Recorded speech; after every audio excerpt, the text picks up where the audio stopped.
This is a really special night for us because we've been working very hard all year, and we've been fortunate to have been invited to the Festival of Music this year in Adelaide. So Thursday night we begin a concert program singing at the Festival Theatre with 3 more performances over the next 2 days. This is a wonderful innovation of Ernabella again, and they were accepted to come as a guest to sing last night in the Festival Theatre at the primary school's Festival of Music, and Sam was very pleased with the way they sang then. They sang at midday today or this afternoon at Marionville, the special music school, and Sam asked if he wanted to keep them busy while they were here, and he said, "Can you organise something?" So I've organised this, and as I've said at the bottom, I think music is one of the great ways towards reconciliation in Australia. There's a wonderful opportunity of contributing to reconciliation. The children began with Gordon at the beginning of last year. Gordon Inkaji has worked with Bill for many years on different choir projects, and Gordon made a fantastic speech. I would count it as one of the best speeches and pieces of oratory I've heard, laying out the reasons why these kids will learn from their grandparents, pick up the baton and take it over after they're gone. And so it's been a real privilege to be able to work with everybody together, and I thank the community and for coming in and working with the kids.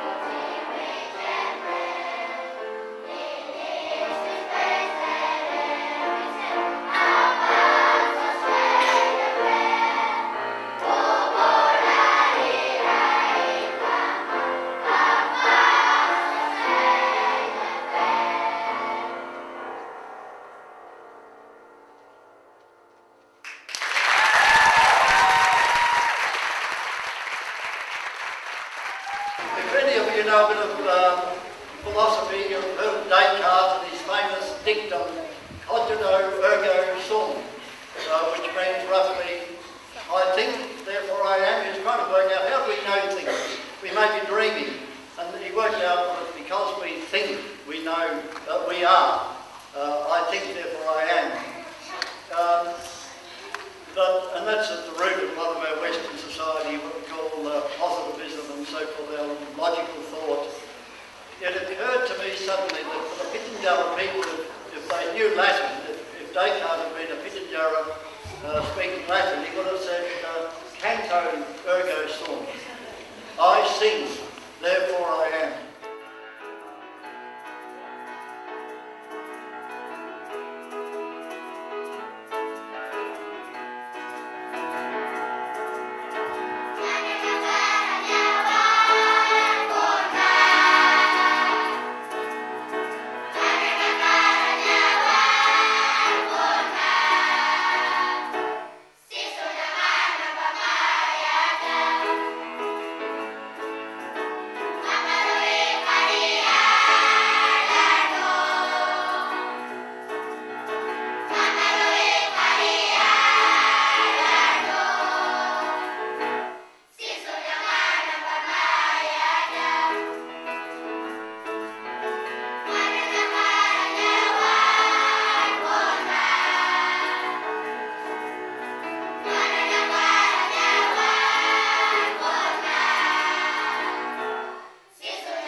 see these children performing with the Watoto Children's Choir in Yulara in front of 800 rather well-to-do tourists in a luxury resort. But they absolutely loved it. It was fantastic. It was one of the best times of my life to be up there and watch that.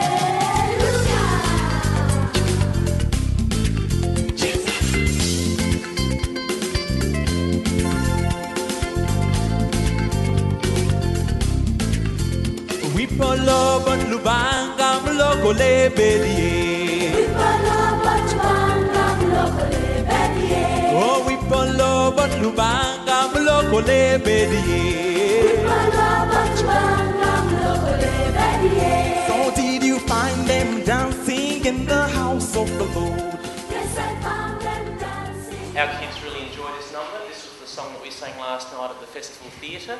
We hope you enjoy Yeza Nuwangu. It's in Lugandan, which is the main, along with Swahili, one of the main languages in Uganda.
going back to when the school opened in 1940. The first teacher taught part singing, and we have probably one or two of those who were in those early days of the school who are here tonight singing. They formed the nucleus of the Ernabella Choir, and that choir has continued now for several decades. The old people from our community who have been singing since 1940 have come in and taught our kids. That was one reason I was keen to come to a secondary context, to see some four-part singing. And I love the basses and the tenors and all that today, the altos working together. And that's a really important thing for our kids to hear. Mr. Gordon Inkji has been a conductor alongside of a range of missionaries over the years, including Mr. Ron Trudinger and Bill Edwards and people like that. And so he still looks after the choir today. They have done world tours as well as national visits, including singing for the 15. What year was that? 1960. So that was Gordon's first tour. He told me he missed the first one because you were out punching. Is that right? You missed the truck? Yeah, that's right. We've got some other stuff which we haven't got time for today, but perhaps it would be good just to share something of the choir. Some of them are the original members who as kids were in the choir in 1940. So this is the Ernabella Choir.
And he sent me an email the other day, and he said in the school, you've had the old grandmas here coming dinner, and they've been standing there with their arms around their grandchildren singing.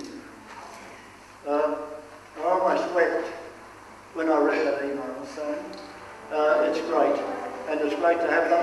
And also some of the older ones have come, and they will join with